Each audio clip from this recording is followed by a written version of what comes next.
My name is Dr. Nicole Caldwell, and I wanted to do a quick walkthrough of a free printable kind of mini unit or curriculum that I have available for teaching sentence writing to students with autism.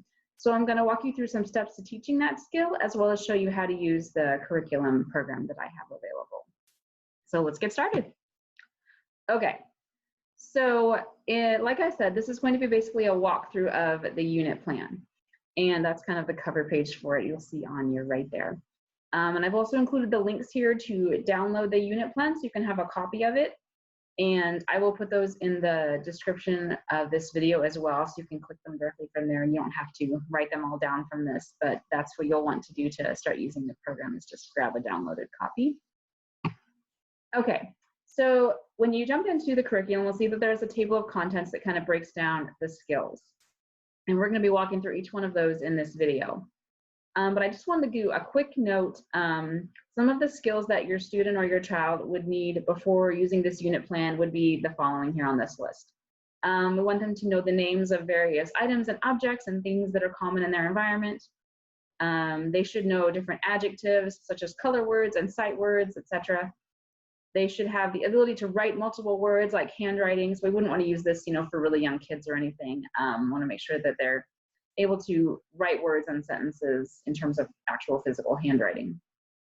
And for part 2 of this unit plan, we're going to be working on some questions such as, who, what, when, and where in relation to sentence content. So to start part 2 of this, you'd want your student to have a basic understanding of these questions. Not required for the first part, but for the more advanced parts of this curriculum, you would want them to have those skills.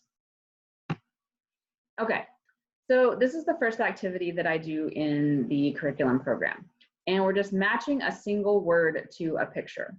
So what I would do is I would have a picture here. I have a train. I think it's great if you can pick things that the student is interested in, because that kind of makes it more fun. I have a lot of students who like trains, so I picked this photo for the example. So what I would do is I would have these 3 words written on cards that you can have, and the curriculum has, a printable sheet of cards that you can write the words on. So you write down some words. One of them is obviously correct, the others are not. So the student will need to read those words and figure out which one matches the picture. And this is just to get kind of the concept down of labeling the picture with a descriptive word, excuse me. So I have a little note here. We want to repeat this many times with many different pictures and many different words so that the student will get lots of practice with this concept. You can do that over a period of weeks even, just at this step. So it's whatever your student needs to be successful. Okay, so after we've worked on that for a while, the next activity we want to do is to actually write one single word about a picture. So we're doing something similar to the word matching, except for instead of giving them kind of choices, they're coming up with the word on their own and writing it down on the blank space. So they're just labeling it with one word. In this case, they would just write train, just to get the idea of writing down something that describes this picture, starting at a very simple level so it's easy for the student and they can be successful. And again, with this step, I would repeat this many times with many different pictures and words. And again, it's okay if you stay at this step for a few weeks, a month, however long your student needs. And then once they've mastered that, we can move on to a little bit more advanced, using some adjectives to describe as well as the nouns. So at this stage, we're going to be matching an adjective plus a noun to a picture. Excuse me. So I would have some cards set out on the table. Here's just a few examples. One of them is correct, some are not, some are closer than others. So the student has to kind of carefully read the words and look to see which ones will fit in the blank. And again, I guess I'll probably stop saying this, but you don't want to repeat this many times with many different pictures. That little note will be on the bottom of almost all of the slides, but it's just a note for all of them. Okay, so once the student has practiced that for a while, I'm going to want them to write their own adjectives and nouns about a picture. So they'll look at a picture and they will fill in, it doesn't have to be a color word, but it can.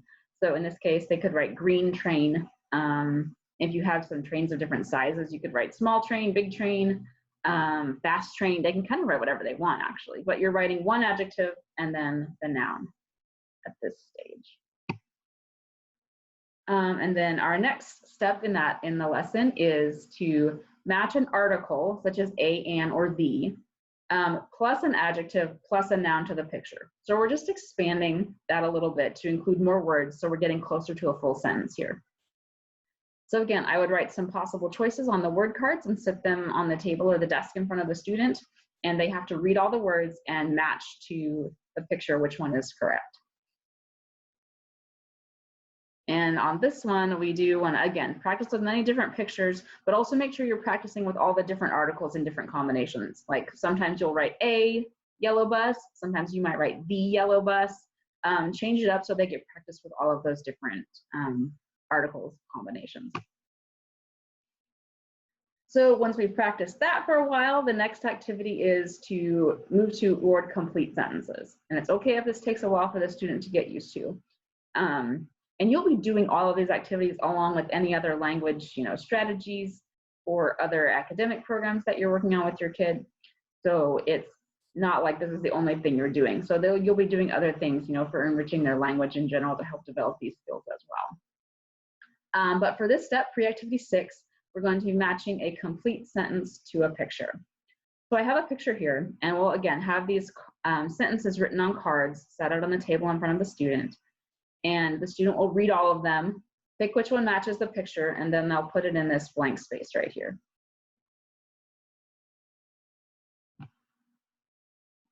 And once the student has been practicing that for a while, we're actually going to start having them write their own sentence about the picture. Whenever you feel like they're ready for that point, they can just make one sentence about one picture and write it on the line. And you'll just practice this with a bunch of different pictures. And they can come up with whatever they want about the picture. I just have an example here. The robot has 2 arms. They could say the robot is gray, the robot is smiling, the robot is cool. Whatever they want to write about it, I think is fine. Okay, so once they've gotten these steps down, I like to practice building sentences. So this is kind of a cut and paste activity. And I'm going to look at the first one here. So they would cut out these items, and then they have to match the ones that go together. They have to put the who or what subject of the sentence. So they would glue, maybe they would cut and glue the cow, and they would glue that one right here. And then they have to look at these other ones to see which one would logically make sense to go with the cow. So they would cut out eats grass and paste it right here. So then they have these different sentences that they're building. And this is to get them exposure with reading sentences and the structure of sentences, so to help them get ready for writing their own more complicated sentences. And the curriculum program that you can download, I think maybe has about 10 of these worksheet pages. And they get, a little bit more complex as they go on, gradually and slowly, so that there are different levels of complexity that you can work on with your student up towards. And then the next step is writing their own simple sentences. And I've done this a little bit already, but this kind of just gives them repeated practice for it. So you can show the student a different picture for each of these sentence writing blanks. And I have a note on here to use the student's interests. If it were my student, I would probably put like maybe a character they really like or something like that as the photo, or maybe a movie they really like, a scene from that movie. I can't put those examples in this video because of copyright and trademarks. So I've just included kind of a more generic picture here. But it would be awesome to show them pictures from their favorite movies or shows or books. Would be great examples to use for this. They can write about something that they like. But for this sentence, they could just write, the girl is writing, and then you would take out that picture, show them another one, and then they would write a sentence about that one. The girl kicks the ball. These are just some examples. Again, they don't have to write that, but they can write whatever they want that makes sense to go with the picture. And again, this is something that you'll try repeatedly over multiple days to get lots of practice with it. And then you can move on to kind of writing more complex sentences. This is for students who are kind of getting more advanced with their language tools after they've practiced these other things a lot. And again, I'll put a picture here. Again, great to use something from their favorite movie or show or book. And so you can just, print something out and, paste it on there. And so in this one, they're going to be writing different things about the picture. They're going to be looking for some details. Who is in the picture? What are they doing? Where are they? When is it? And then they're going to take all that information and use it to write a sentence about the picture. So they're getting practice with describing the details in a picture and then converting that into a narrative sentence. And that is all that's in the curriculum that I have currently. But at the end of the curriculum, the last page will be some resources for more practice. So these are some more advanced skills that you can use for sentence writing to do after the student has mastered everything that's in this curriculum plan. So that all these links are going to be in the download when you download the curriculum, and so you'll have access to them all there. Thank you so much for watching this video. I really am excited about this unit plan because it's really been fun for my students because I get to customize it for each student and use their interests to make writing really more motivating for them. And we have a lot of fun with it. So I appreciate your time. Thank you for watching and have a wonderful day.